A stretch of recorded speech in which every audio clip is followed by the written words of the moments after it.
Honorable. Tafsir Choy, vous avez la parole. Abdoulaye Thomas Faye se prépare.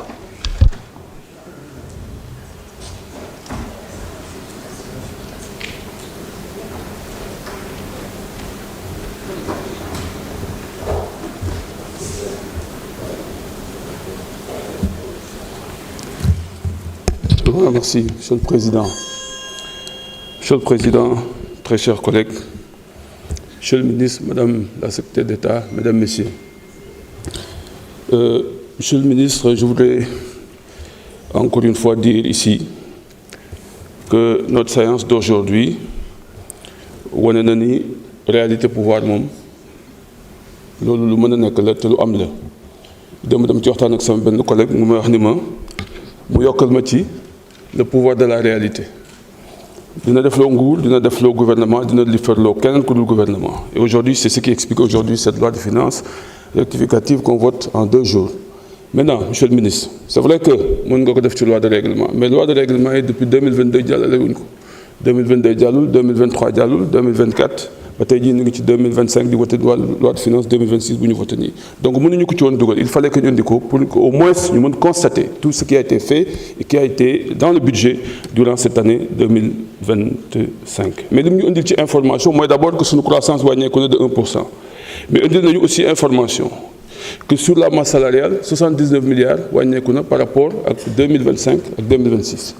Et hier, posé dans la question, et je vous remercie de la diligence pour la réponse sur les emplois rémunérés. 191 000 emplois. Alors, si on compare ce qu'on va avoir en 2026, il y a une différence de 14 829 agents. Il y a peut-être agents. Alors, 14 000 il y a un recrutement qui baisse. Et peut-être am na ñoo xamante ni perdoon nañ seen liggéey ci diggante bi xaw ma ndax di nga leen jël en compte dans ces 14 000 là qui vont se rajouter sur les emplois entre 2025 et 2026. Alors, par rapport à la loi de finances, c'est vrai que mon cher collègue Guy tout à l'heure a parlé de la baisse des prix. Ñu ngi koy soutenir baisse des prix bi baax na mais gisuma ni bokk na ak baisse bi amoon 2024 parce que boobu amoon na incidence sur les taxes sur les recettes.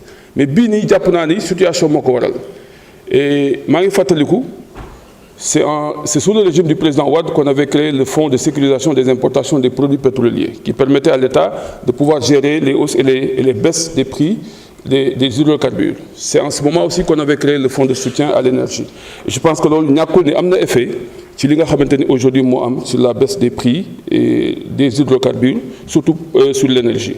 Alors donc jàpp naa ni bés bi am na mën nga gën a expliquer Sénégalais yi pour ñu comprendre que ni bés bi peut-être c'est pas parce que dañu renoncer à des taxes parce que feeñul fenn mais c'est parce que la situation internationale moo permettre aujourd'hui que Sénégal mën a continuer di baisser les prix parce que situation bi Sénégal c'est vrai que métti na augmenter nañu taxes yi pour yokk budget bi mais aussi situation bi permettre na tey jii gouvernement Sénégal mu wàññi yenn prix yi nga xamante ni moom moo am.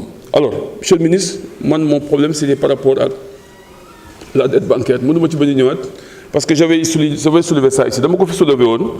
J'ai vu que dans la loi de finances rectificative numéro 2, le principal concernant les emprunts internes,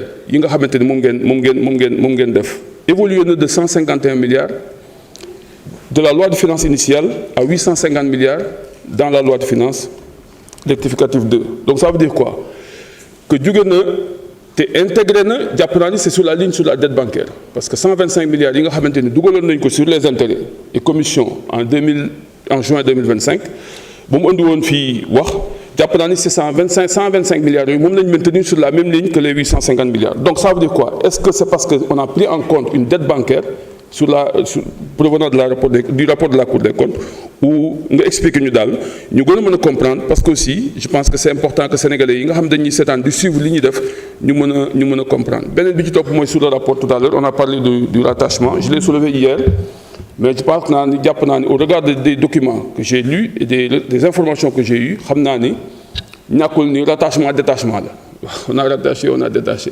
Voilà. Donc, maintenant, peut-être suivre, parce que c'est des choses qui sont très importantes et qui m'intéressent à plus d'un titre. Donc, je suis agent aussi agent yu fonction publique yi nga xam ne war nañ jox seen indemnité ñoom wax nañu ak ñu bari man wax nañu ak man xam naa wax nañu ak suma collègue mais jàpp naa ne président de la république war na suba incha allah ci discours am mu annoncé la prise de ce décret là pour au moins mën soulager ñi nga xamante ne mooy ces fonctionnaires là yal na yàlla dolli sutura leen dafa ñu tawfeex mais ñu jàmm mais ñu atum jàmm. Amiin. Merci. Merci, honorable.